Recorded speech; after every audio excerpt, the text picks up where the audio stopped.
रावेरमध्ये मौलानावर जीवघेणा हल्ला, शहरात संतापाची लाट, कठोर कारवाईची मागणी। रावेर शहरात एका मुस्लिम धर्मगुरूवर अज्ञातांनी विनाकारण हल्ला केल्याची धक्कादायक घटना समोर आली आहे। या घटनेमुळे शहरात खळबळ उडाली असून हल्लेखोरांवर कठोर कायदेशीर कारवाई करण्याची मागणी केली आहे। नेमकी घटना काय? मिळालेल्या माहितीनुसार दिनांक 20 जानेवारी 2026 रोजी रात्री सकाळचे 10:40 ते सकाळचे 10:50 वाजेच्या सुमारास मौलाना अक्रम खान, असगर खान हे नगरिया रेस्टॉरंटजवळून मशिदीकडे पायी जात होते। यावेळी बुलेट मोटारसायकलवरून आलेल्या 2 अज्ञात तरुणांनी कोणत्याही कारणाशिवाय मौलानांवर हल्ला चढवला आणि त्यांच्या डोक्यावर गंभीर मारहाण केली। निवेदनातील प्रमुख मागण्या।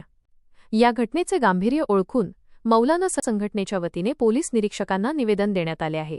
हा हल्ला केवळ मारहाणीचा नसून एका धार्मिक गुरूवर झालेला जाणीवपूर्वक हल्ला आहे।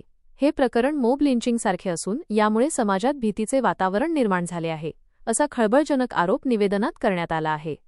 संघटनेच्या प्रमुख मागण्या: घटनेची सखोल चौकशी करून सीसीटीव्ही फुटेजच्या आधारे आरोपींची ओळख पटवावी।